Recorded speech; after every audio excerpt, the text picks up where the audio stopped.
Hindi mo na kailangang magbuntis ng buwan. Ito ang kauna-unahang artificial na sinapupunan. Nakakagulat pero totoo. Sa video na ito ay talaga namang umamangha ka at kikilabutan ka. Dito, tatalakayin natin ang kauna-unahang artificial facility para sa mga sinapupunan. Oo, tama ka sa iyong narinig. Hindi mo na kailangang magbuntis dahil may gagawa na nito para sa iyo. At ang maganda pa, pwede kang mamili ng kulay at itsura ng baby mo. At heto pa, kumapit ka. Pwede mo na rin siyang gawin matalino agad at ang nasa loob pa nga siya ng artificial na sinapupunan. Kaya naman kung gusto mong malaman ang buong proseso, simulan na natin. Ito ang Equalife, ang pasimuno sa kauna-unahang artificial na sinapupunan. At pinapagana ito ng renewable energy. Sa katunayan para ito sa mag-asawang mga baog o di magkaanak na gustong-gusto ng magka-baby. At sa tulong ng Equalife, magiging ganap na silang magulang. Subok ito sa mga babaeng may cancer at tinanggal na ang uterus o di naman kaya meron pang ibang komplikasyon. Karagdagan pa sa Equalife, di ka na mangangamba pa kung may sakit na lalabas ang iyong sanggol. Hindi ka na rin dito iire pa o masisias pa kapag nanganganak ka. Binubuo ang Equalife ng 75 highly equipped labs at sa kada estado ng lab ay kaya makapag-accommodate ng 400 na artificial na sinapupunan. At ang bawat sinapupunan ay nakadisenyo talaga ng perpektong eksaktong katulad sa loob ng uterus ng isang ina. Grabe ito. Ang isang pasilidad o gusali ay kayang mag-incubate ng 20,000 babies per year.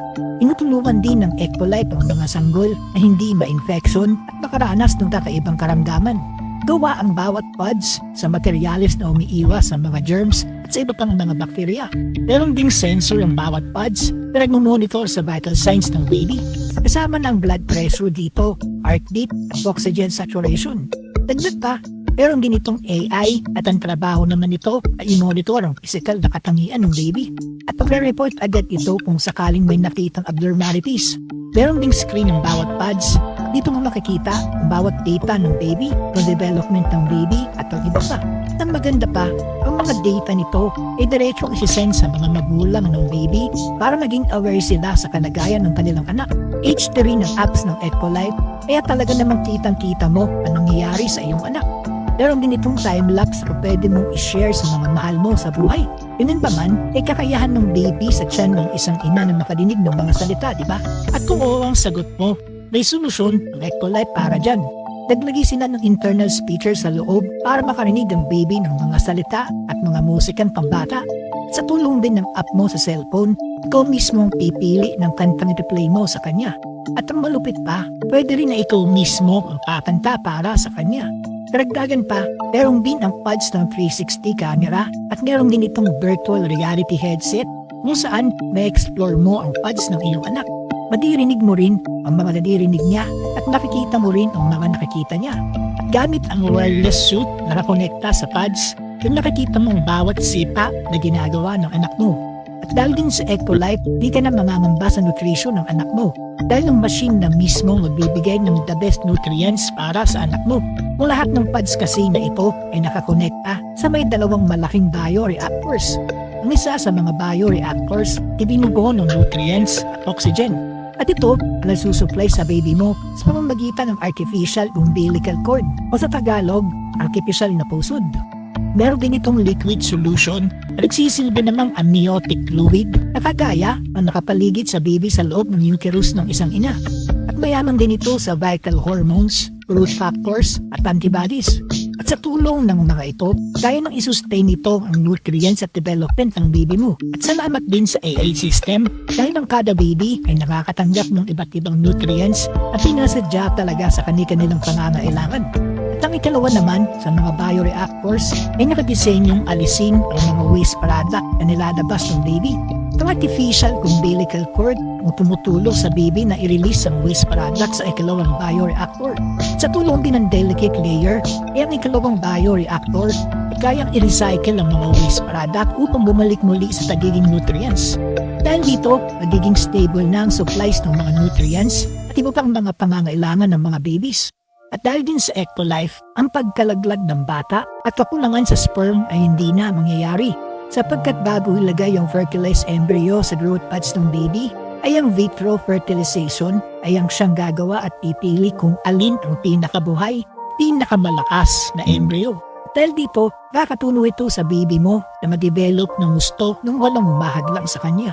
At heto pa, kung gusto mong maging maayos ang kinabukasan ng anak mo, meron silang elite package kung saan sila na mismo ang aayos sa embryo bago pa man ito itanim sa artificial womb. At heto naman ang CRISPR-Cas9. Isa itong gene editing tool.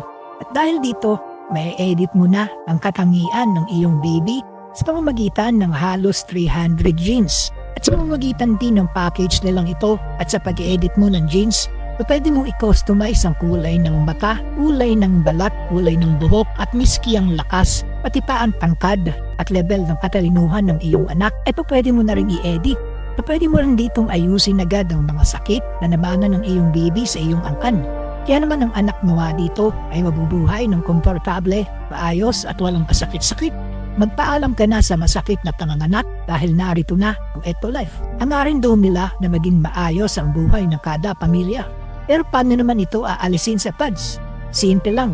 Ipindutin mo lang ito kapag okay na siya. Kapag discharge na ang amniotic fluid sa artificial womb, inapakadali mo na lang maaalis ang iyong baby sa growth pad.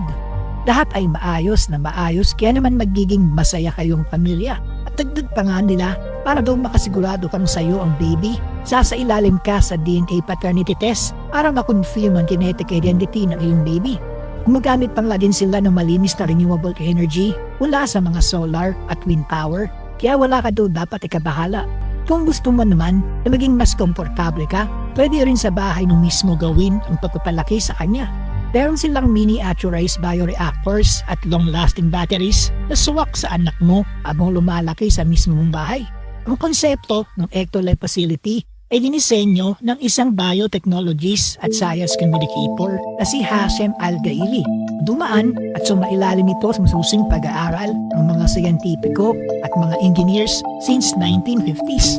Ngayon ikaw, gagawin mo ba ito sa iyong anak kung sakali? Comment down below.